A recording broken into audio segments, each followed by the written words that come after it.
খুব রাঠে তিনি কিনা বক্তৃতা দিয়েছেন যে আমাদের প্রভু রাম, ভগবান রাম, দেবতা রাম, সে কিনা ফলমূল খেত না, সে কিনা মাছ মাংস খেত।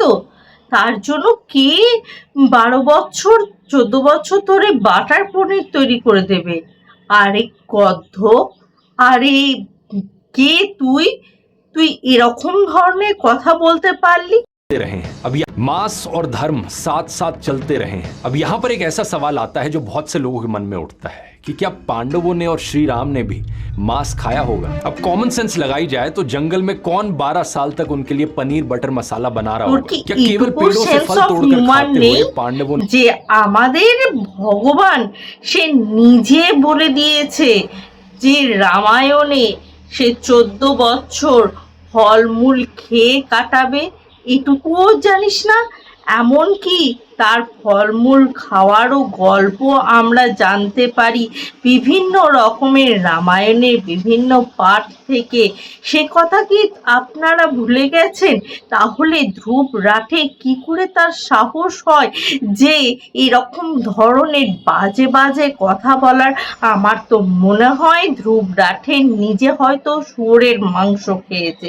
তা না হলে সে যদি শুয়োরের মাংস না খেয়ে থাকে তাহলে সে এইরকম টাইপের কথা বলতে পারে কি করে? আর নিষিদ্ধ যে মাংসগুলো হয় সেইগুলোও হয়তো খেয়েছে, সেই জন্যই হয়তো তার কাছে কোনো কিছুই হয়তো প্রবলেম নেই।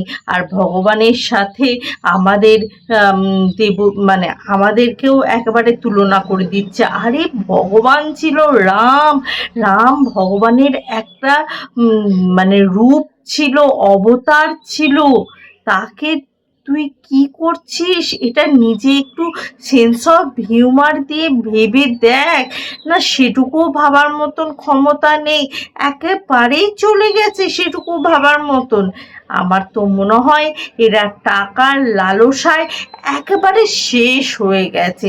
আর শেষ হয়ে গেছে বলেই তো এরা বলতে পারছে ভগবানের নামে অযথা বাজে বাজে কথা। আর তার জন্যেই তো আপনারা মিলিয়ন্স মিলিয়ন্স ভিউজ দিচ্ছেন। কিভাবে মিলিয়ন্স মিলিয়ন্স ভিউজ দিতে পারেন এই সমস্ত লোকগুলোকে বলুন তো?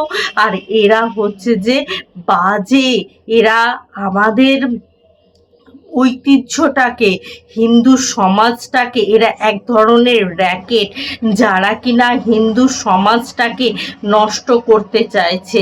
তা না হলে আমাদের ভগবানকে নিয়ে এরকম বিদ্রূপপনা বা বাজে কথা বলার আগেও 10বার ভাবা উচিত ছিল যে সে কি বলতে চাইছে বা বলছে। কারণ এইরকম করে কোনো জাতির বা কোনো ভগবানকে বা তাদের মান্যতা কোনো দেবতাকে এরকম করলে আঘাত করাটা কিন্তু উচিত নয়। এরকম করে আঘাত করলে কিন্তু সেই জাতিটাকেই নিচু দেখানো হয়। আমার তো মনে হয় না সে কোনো হিন্দু জাতির মধ্যে পড়ে। সে যদি হিন্দু জাতির মধ্যে পড়তো তাহলে এরকম কথা বলতে পারতো কিনা সেই নিয়ে সন্দেহ রয়েছে। আর সবচেয়ে বড় কথা কি জানেন তো? এখন যে পারছে সেই মোবাইলটা খুলে আর ভিডিও করতে লাগছে। আর কিছু বেচা কেনা টাকা বেচা কেনার মানুষ রয়েছে যারা কিনা